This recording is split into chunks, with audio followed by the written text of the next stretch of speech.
উস্তুনে হান্নানা একটা গাছ আছে, জান্নাতের মধ্যে ব্রিলিয়ান্ট মানুষ জান্নাতে যেতে পারবে না।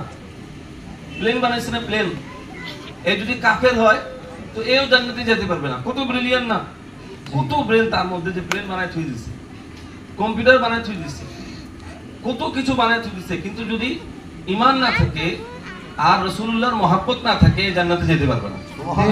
তো আল্লাহকে যদি জিজ্ঞাসা করি যে আল্লাহ, পৃথিবীর মধ্যে এত ব্রিলিয়ান্ট মানুষ আছে, প্লেন বানায় থুই দিছে, কেউ কেউ একদম চাঁদের দেশে চলে গেছে, কিন্তু আল্লাহ মানুষ জান্নাতে যাওয়া মানুষের জন্য কঠিন হয়ে যাবে, আর তুমি একটা সাধারণ একটা কাঠকে জান্নাতে দিছো কেন? সুবহানাল্লাহ। প্রশ্ন জাগে না মনের মধ্যে যে আল্লাহ কাঠকে কেন জান্নাতে দিবা?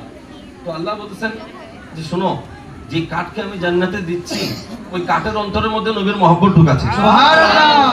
নবীর মহব্বত ঢুকার কারণে আমি ওই কাঠকে অনুমতি দিতেছি, কাঠ তুই জান্নাতের মধ্যে চলে যা। সুবহানাল্লাহ। তো যার অন্তরের মধ্যে নবীর ভালোবাসা থাকবে, নবীর মহব্বত থাকবে, এক কাঠ হোক আর যা হোক না কেন, রিকশাওয়ালা যদি থাকে, নবীর মহব্বত যদি থাকে, এ হচ্ছে দুনিয়ার মধ্যে সবচেয়ে দামি সম্পদ।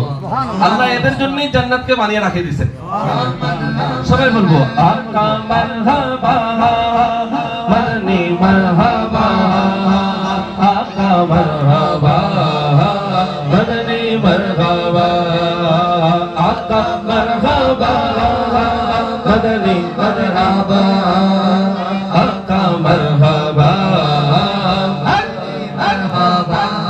ये सीधा रास्ता हक का बताने आए हैं, ये सीधा रास्ता हक का बताने आए हैं, ये हक के बंदों को हक से मिलाने आए हैं, ये किस शहंशाह है वाला की आमद आमद है, ये कौन से शहर वाला की आमद आमद है, सरकार की आमद मरहबा, हुजूर की आमद मरहबा, हाथ उठिए, हुजूर की आमद मरहबा, पुरनूर की आमद मरहबा, अनवर की आमद मरहबा, सिराज की आमद मरहबा, प्यारे की आमद मरहबा, सर ऊंचा बोलो मरहबा, ये कौन से शहर वाला की आमद आमद है, मरहबा